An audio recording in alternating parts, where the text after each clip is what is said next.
بخاری اور مسلم کی متفق علیہ حدیث ہے کہ میری بیٹی فاطمہ جنتی عورتوں کی سردار ہے، اور جامعہ ترمذی کی صحیح حدیث ہے کہ حسن و حسین جنتی نوجوانوں کے سردار ہیں۔ لیکن اسی فاطمہ سلام اللہ علیہا جو جنتی عورتوں کی سردار ہے، اس کے بارے میں صحیح بخاری اور صحیح مسلم کے اندر متفق علیہ حدیث ہے کہ آپ صلی اللہ علیہ وآلہ وسلم نے فرمایا، اے میری بیٹی فاطمہ، میرے مال سے جو کچھ تو نے لینا ہے مجھ سے لے لے، اگر اللہ کے حضور تو پکڑی گئی تو میں تیرے کچھ کام نہیں آؤں گا، میرے مال سے جو مرضی لے لے۔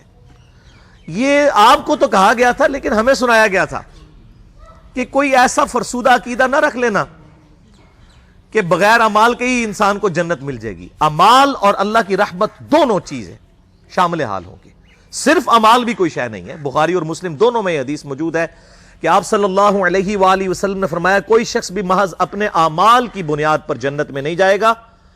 ایک صحابی نے بڑی جرت کر کے پوچھا، اللہ کے رسول صلی اللہ علیہ وآلہ وسلم، کیا آپ بھی؟ آپ نے فرمایا، ہاں میں بھی، جب تک میرے رب کی رحمت مجھے ڈھانپ نہ لے میں بھی محض اپنے اعمال کی بنیاد پر جنت میں داخل نہیں ہوں گا۔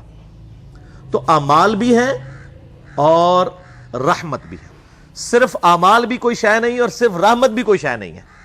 ورنہ امام محمد غزالی رحمہ اللہ تعالی کا قول جو ہے مجھے بڑا پسند ہے اس کانٹیکسٹ میں، جو کیمیائے سعادت میں انہوں نے علماء سو کی کلاس لی ہے۔ اب یہ سخت باتیں اگر میں اپنی ریفرنس سے کروں تو لوگوں کو بری لگیں گی۔ امام محمد غزالی فرماتے ہیں کہ ایسے علماء جو ممبروں پر چڑھ کر اللہ تعالیٰ کی رحمت کی آیات آؤٹ آف کانٹیکسٹ سنا کر، قرآن حکیم میں جہاں پر بھی رحمت کی آیات اور توبہ کی آیات آئیں وہ اس اعتبار سے آئیں کہ جو توبہ کرنے کے بعد اصلاح کر لے۔ پورے قرآن میں کوئی ایک آیت بھی ایسی نہیں ہے کیٹاگوریکل کہ انسان اپنی اصلاح نہ کرے اور اللہ تعالیٰ فرمایا کہ میں اپنی رحمت کے دروازے اس کے لیے کھول دوں گا، قطعاً ایسی کوئی آیت نہیں ہے۔ تو جو علماء، امام غزالی فرماتے ہیں کہ اللہ کی رحمت کی آیات سنا کر لوگوں کو اللہ تعالیٰ سے غافل کر رہے ہیں، کیا یہ لوگوں کو یہ میسج دینا چاہتے ہیں کہ قرآن حکیم میں جو اللہ کے نافرمانوں کے لیے دھمکیاں آئی ہیں یہ سب کی سب فضول باتیں تھیں، اور انبیاء کرام علیہ السلام جو اللہ کے عذاب سے ڈراتے رہے یہ صرف شغل میلہ تھا اور آخرت میں کوئی پکڑ نہیں ہونی؟ ایسے علماء واجب القتل ہیں۔ یہ امام غزالی فرما رہے ہیں کہ حکومت وقت کا کام ہے کہ ان پر توبہ پیش کرے، ورنہ ان کو قتل کروائے، ان علماء کو جو اللہ تعالیٰ کا یہ غلط تصور پیش کر کے لوگوں کو اللہ کا باغی بنا رہے ہیں۔ اور اکثر وائزین اس وقت یہی ہیں اور لوگ انہی کی باتوں کے اوپر خوش ہیں، انہی این جی اوز کی باتوں کے اوپر خوش ہیں، انہی دنیا دار علماء جو دنیا داروں کو خوش کرنے کے لیے باتیں کرتے رہتے ہیں اور کہتے ہیں اللہ تعالیٰ بڑا غفور رحیم ہے، جی جو مرضی کرو، اللہ نے ساڑی نوازا نہیں چاہیے دیا۔ اور بھائی اللہ نے کب کہا ہے کہ مجھے تمہاری نمازیں چاہیے؟ اللہ تو کہتا ہے تمہیں تمہارے لیے نمازیں چاہیے، اور نماز کو اتنا کیجول بنا لیا انہوں نے۔ صحیح مسلم کے اندر حدیث ہے، آپ صلی اللہ علیہ وآلہ وسلم نے فرمایا، بندے کے کفر اور اسلام کے درمیان فرق ہی نماز ہے۔ جو نماز پڑھتا ہے وہ مسلمان ہے، اور جو نماز نہیں پڑھتا وہ پاکستان کے شناختی کارڈ میں مسلمان ہے، اللہ کی ڈیفینیشن میں وہ عملاً کافر ہے۔ صحیح مسلم انٹرنیشنل نمبرنگ کے مطابق 246 نمبر حدیث ہے، آپ جا کے پی ڈی ایف کھول لیں، اسلام 360 میں جا کے 246 نمبر حدیث صحیح مسلم کتاب الایمان چیپٹر میں کھول کے دیکھ لیں کہ بندے کے کفر اور اسلام، شرک اور اسلام کے درمیان فرق ہی نماز ہے۔ آپ بے شک اپنے آپ کو مسلمان کلیم کرتے رہے، لیکن وہ شناختی کارڈ والا مسلمان ہے، نکاح طلاق والا مسلمان ہے، اس کا جنازہ بھی پڑھ دیا جائے گا، پیدا ہوگا اذان بھی دے دی جائے گی، اللہ کے حضور وہ مسلمان نہیں ہے، وہ بس کلمے کا ہی ہم احترام کرتے ہیں، ادروائز تو عملاً کافر ہے وہ۔ اسی طریقے سے جامعہ ترمذی میں حدیث ہے، سنن نسائی کے اندر حدیث ہے، سنن ابن ماجہ کے اندر حدیث ہے کہ آپ صلی اللہ علیہ وآلہ وسلم نے فرمایا، جس نے نماز چھوڑ دی گویا اس نے کفر کیا، من ترک الصلاۃ متعمدا فقد کفر۔ اب اس سے زیادہ اور کیا سخت بات کی جائے کہ کسی کو یقین آئے کہ جس نے جان بوجھ کے نماز چھوڑ دی اس نے کفر کیا۔ اب جان بوجھ کے یہ نہ سمجھیے گا کہ جی میں بال بچیاں دے یہ کمائی کرتا رہنا تھا، منو ٹائم نہیں ملتا۔ جان بوجھ کی ڈیفینیشن بھی نبی علیہ السلام نے بخاری اور مسلم میں موجود ہے کہ اگر کوئی شخص بے ہوش ہو جاتا ہے یا سویا رہ جاتا ہے، یہ دو آپشنز ہیں، یا تیسرا آپشن ہے وہ بھول جاتا ہے، تو جیسے یاد آئے اسی وقت وہ والی نماز پڑھ لے۔ لیکن جو شخص دنیا کو ٹاپ پرائورٹی مانتا ہے اپنا آفس چھوڑنے کے لیے تیار نہیں، اپنا کلینک چھوڑنے کے لیے تیار نہیں ہے، اور اپنی دکان چھوڑنے کے لیے تیار نہیں ہے نماز کے لیے، تو ظاہر ہے کہ وہ تو اپنے آپ کو دھوکہ دے رہا ہے۔ اللہ تعالیٰ تو اپنے معاملات کے اندر بالکل اسٹریٹ فارورڈ ہے، بالکل یہ ذہن میں رکھ لیں۔ جامعہ ترمذی میں صحیح سند کے ساتھ موجود ہے، عبداللہ بن شفیق تابعی رحمہ اللہ تعالیٰ کہتے ہیں کہ صحابہ کرام علیہم رضوان صرف نماز کے چھوڑنے کو ہی اعمال میں سے کفر سمجھتے تھے، یعنی وہ کسی کو نماز پڑھتا ہوا دیکھتے تھے تو کہتے تھے یہ مسلمان ہے، اور کسی کو نماز پڑھتا ہوا نہیں دیکھتے تھے تو وہ کہتے تھے یہ کافر ہے۔ یہ جامعہ ترمذی ہے، یہ کوئی سٹوری بک نہیں میں سنا رہا آپ کو۔ مسند احمد میں صحیح سند کے ساتھ حدیث ہے، نبی صلی اللہ علیہ وآلہ وسلم نے معاذ ابن جبل سے فرمایا، معاذ اللہ کے ساتھ کسی کو شریک نہ ٹھہرانا، خواہ تمہارے ٹکڑے ٹکڑے کر دیے جائیں، تمہیں سولی پہ چڑھا دیا جائے، تمہیں آگ میں جلا دیا جائے، اللہ کے ساتھ کسی کو شریک نہ ٹھہرانا، اور معاذ نماز بھی نہ چھوڑنا، کیونکہ جس نے نماز چھوڑ دی اللہ تعالیٰ کے ذمہ کرم سے وہ نکل گیا، اللہ کے حضور اس کے لیے کوئی حصہ نہیں ہے جس نے نماز چھوڑ دی۔ کتنا کرٹیکل ایشو ہے۔ اور اسی طریقے سے مسند احمد میں ہی ایک اور حدیث ہے کہ آپ صلی اللہ علیہ وآلہ وسلم نے فرمایا، جس شخص نے اپنی زندگی میں نماز کی حفاظت کی، قیامت والے دن وہ نماز اس کے لیے نور ہوگی، نجات ہوگی، اور اس کے حق میں دلیل ہوگی، اور جس نے نمازوں کی حفاظت نہیں کی اس کے لیے قیامت والے دن کوئی نجات، کوئی نور اور کوئی دلیل نہیں ہوگی، الٹا اس کا حشر قارون، فرعون اور ابی ابن خلف کے ساتھ ہوگا، والعیاذ باللہ تعالی۔ یہاں تو ہم کہہ دیتے ہیں یا اللہ جو کچھ بھی ہے تیرے محبوب کی امت سے ہے، یعنی اے اللہ ہم نے تو اپنی اصلاح کوئی نہیں کرنی، ہمیں اسی طریقے سے ہی قبول کر لے، والعیاذ باللہ تعالی۔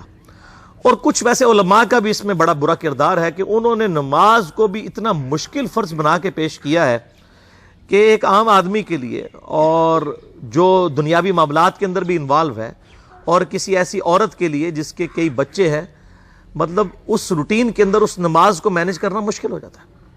ہمیں تو عشاء کی صرف 17 رکعتیں بتا دی گئی ہیں، حالانکہ 24 گھنٹے کے اندر ٹوٹل نماز کی رکعتیں 17 ہیں جن کی اکاؤنٹیبلٹی ہے۔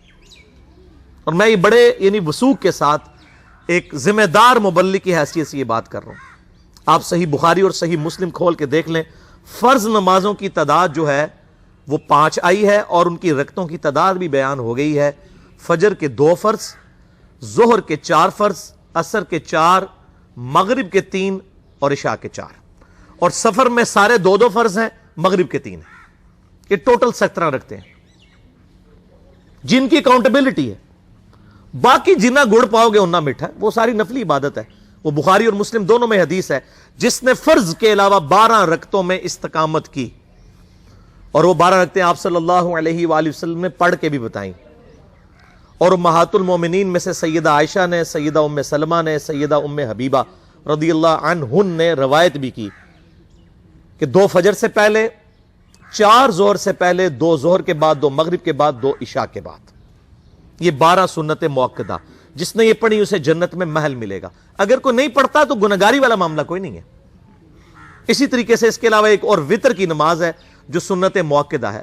وہ سیدنا مولا علی رضی اللہ تعالیٰ عنہ علیہ السلام کا قول ہے کہ وطر سنت ہے، سنت ہے، سنت ہے، مگر اسے مت چھوڑو۔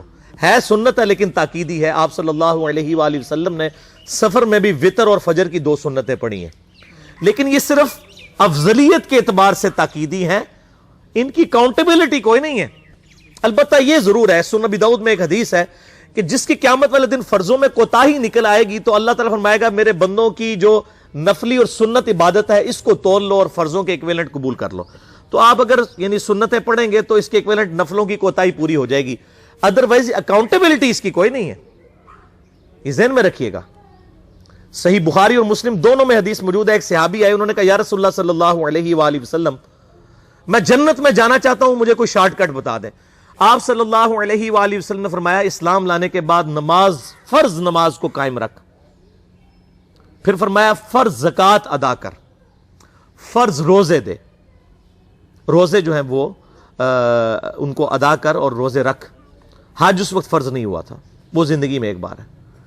تو اس نے کہا یا رسول اللہ صلی اللہ علیہ وآلہ وسلم جتنا آپ نے مجھے بتایا نہ میں اس میں ایڈ کروں گا نہ اس میں سے کوئی چیز مائنس کروں گا، اور یہ کہہ کے وہ چلا گیا۔ آپ صلی اللہ علیہ وآلہ وسلم نے فرمایا اگر کسی نے کسی جنتی شخص کو دیکھنا ہے تو اس کو دیکھ لو، جو یہ کہہ کے گیا کہ میں فرض نماز سے زیادہ کوئی نماز نہیں پڑھوں گا, صرف فرض روزہ ہی رکھوں گا, فرض زکات ہی دوں گا. اب روزہ اور زکات میں تو ہمارے علماء کو اور عام پبلک کو بھی جو دیندار لوگ ہیں ان کو ہضم ہوتی ہے کہ کوئی شخص یہ نہیں کہتا کہ بھئی پیر اور جمعرات کا روزہ, صحیح مسلم میں حدیث ہے کہ آپ صلی اللہ علیہ وآلہ وسلم کے نفلی روزوں کی یہ روٹین تھی. کوئی آپ کو یہ نہیں کہے گا کہ جس نے جمعرات اور پیر کا روزہ نہ رکھا اس کے رمضان کے روزے ہی قبول نہیں ہوں گے. کوئی کہتا ہے؟ کیونکہ ان کو پتہ وہ نفلی ہے. اسی طریقے سے زکات تو صرف 2.5% ہے نا, باقی تو نفلی صدقات ہیں جتنے مرضی دیں. کوئی شخص نہیں کہتا کہ نفلی صدقہ نہ دیا تو آپ کی زکات بھی قبول نہیں ہوگی. الٹا یہ کہتے ہیں او بس جی زکات دے لو تو باقی سارا مال پاک ہے. لیکن جب فرض نماز کی باری آتی ہے تو اس وقت وہ 12 رکھتے ہیں بھی, سنت موقع بیچ میں گھسیٹ دیتے ہیں. وہ بھی صرف فضیلت ہے. ٹوٹل 17 رکھتے ہیں, 2 فجر کی, 4 ظہر, 4 عصر, 3 مغرب, 4 عشاء. یہ میں کو اپنے لیے گراؤنڈ نہیں بنا رہا, میں تو الحمدللہ اس کے علاوہ بھی نفلی عبادت کرتا ہوں. لیکن میں بتا رہا ہوں خدا کے لیے لوگوں کو دین ایسا مشکل نہ پیش کریں کہ جو نبی علیہ السلام نے امت کو وہ دین نہیں دیا ہوا. اپنی مرضی سے انجیکٹ نہ کریں دین, لوگوں کے لیے مشکلات نہ کھڑی کریں, ان کو فرض نماز تک رکھیں. پھر انشاءاللہ کئی لوگوں کو میں نے اس نے نماز شروع کروائی, انہوں نے سنت نماز بھی, نوافل بھی شروع کر دی ہیں. لیکن آپ کم از کم وہ ڈیٹم لیول تو اچیو کروائیں لوگوں کا. لیکن فرض نماز کی باری آتی ہے کہتے ہیں نہیں جی سنتے بھی حصہ ہیں. کہاں سے میرے بھائیوں حصہ ہیں؟ وہ 17 رکھتے ہیں.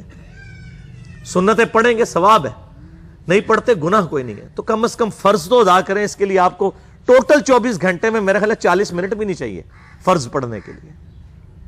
تو اس کے اوپر تو استقامت کم از کم ہم اختیار کریں. اور چھوٹی چھوٹی جو نٹی گٹیز ہیں ان کو تو ہم نے اتنا فالو کیا ہوا ہے, اور فرض نماز کے بارے میں ہم اتنے کیجول ہو جاتے ہیں.